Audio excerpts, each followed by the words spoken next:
Welcome back, everyone. We are up to lessons 10 and 11 of Unit 3. And in this video, in these two lessons, we're going to learn about something that you've probably never learned about before. We're actually going to learn about a new number system.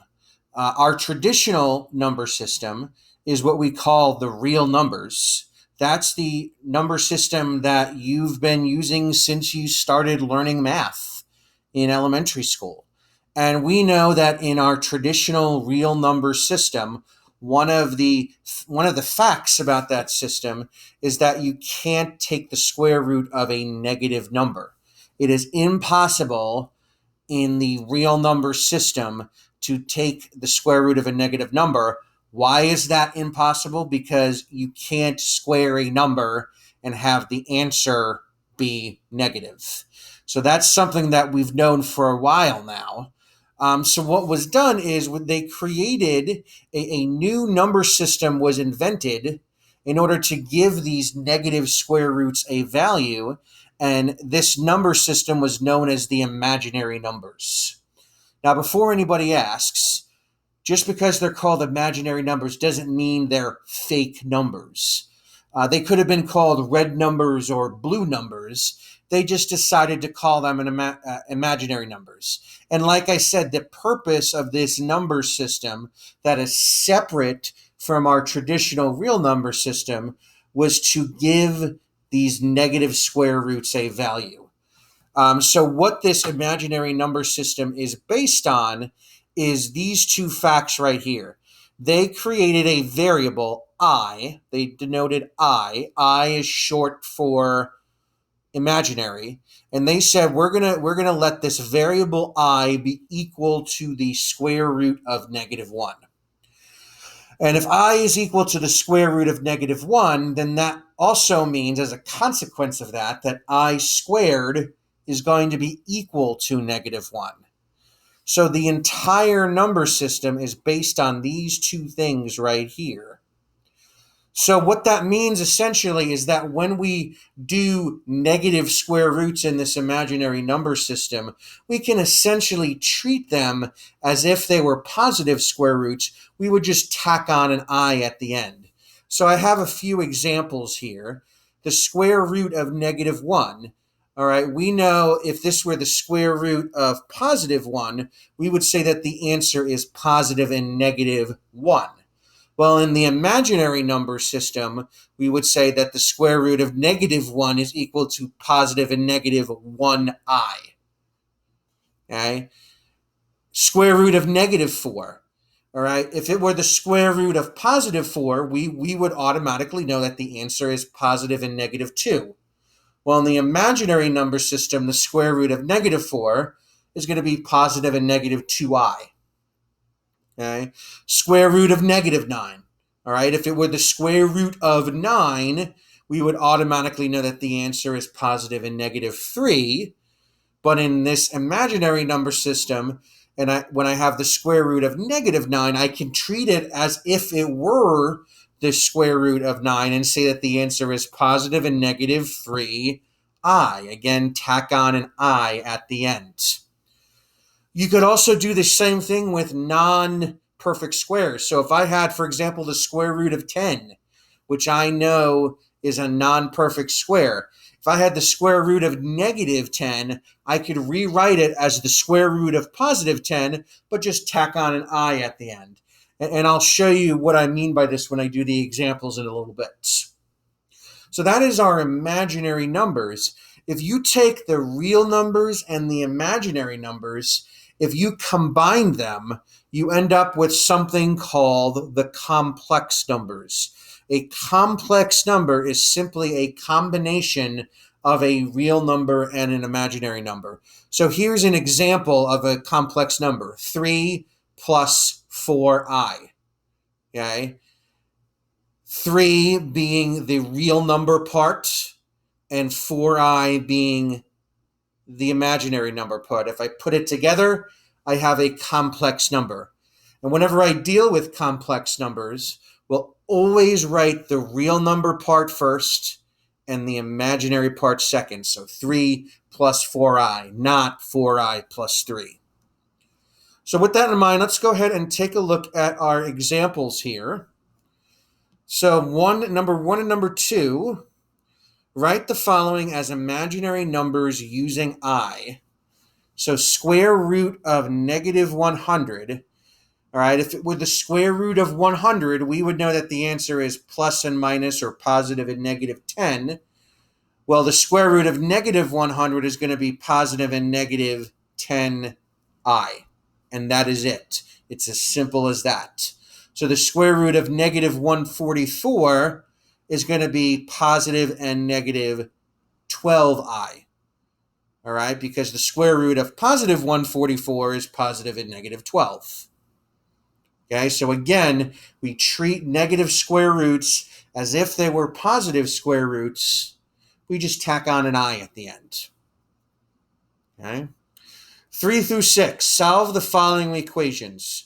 So for number 3, x squared equals 25. If I were going to solve that, I would go ahead and I would square root both sides, because squaring and square rooting are opposites of each other, as we've established in recent lessons.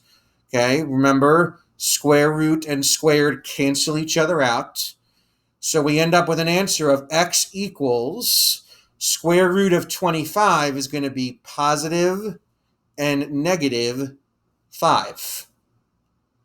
So for number 3, the solution is x equals positive and negative 5. I'm going to jump down and actually look at number 5. If you look at number 5, notice that it's basically the same equation. It's basically the same equation, except it's x squared equals negative 25 instead of positive 25. Well, what do you think the answer is going to be? Instead of x being equal to positive and negative 5, x is going to be equal to positive and negative 5i. Because I'm still going to square root both sides, and the square root of negative 25 is going to be positive and negative 5i. Okay, so that's the only real difference that happens here. Let's go back and look at number 4. X squared equals the square root, x squared equals 26. Okay, so if I square root both sides here, again, square root and squared will cancel each other out. Now this time, the square root of 26 is not a perfect square. So remember, I've said this in the past, in cases like this, I would want to leave it in square root form and just say that x equals positive and negative square root of 26. And if you compare number 4 to number 6, number 4 and number 6 is just like number 3 and number 5. Basically the same equation, just one is equal to the positive number and one is equal to the negative number. Well, in number 6, I'm still going to square root both sides. I'm still going to do the same thing. The only difference is now I'm going to be forced to take the square root of negative 26. And this is what I said before. Because it is a non-perfect square, I'm going to rewrite it as a positive square root, so plus and minus square root of 26. I'm just going to tack on an I at the end. So the answer to number 6 is positive and negative square root of 26i. One of the things I want to caution you on this is notice that in this case, the I is not part of the square root. It is not under the square root. Okay? When you rewrite it like this, you have to make sure that the I is not under the square root. It's positive and negative square root of 26 with an I tacked on outside the square root. This is what I meant before when I said if you have a non-perfect square, you rewrite it as a positive square root and then tack on an I at the end. The key is that the I is not inside the square root. It's not under the square root. It's outside. So that's that second section there. 7 and 8 looks at the case, well, what happens if I take an imaginary number and I square it? So what if I take the imaginary number 3i and I square it. Well, I should know that regardless of whether I'm dealing with a real number or an imaginary number, squaring something means to take that something and multiply it by itself. So 3i squared means 3i times 3i. And if I were to multiply that out, 3 times 3 I know is 9. And I times I is I squared. And if we weren't dealing with imaginary numbers, we would be done here. We would say that the answer is 9i squared. That's it.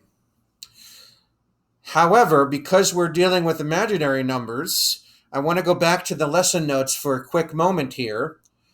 One of the things I mentioned earlier in this video is that one of the things that this imaginary number system is based on is this fact that I squared is equal to -1.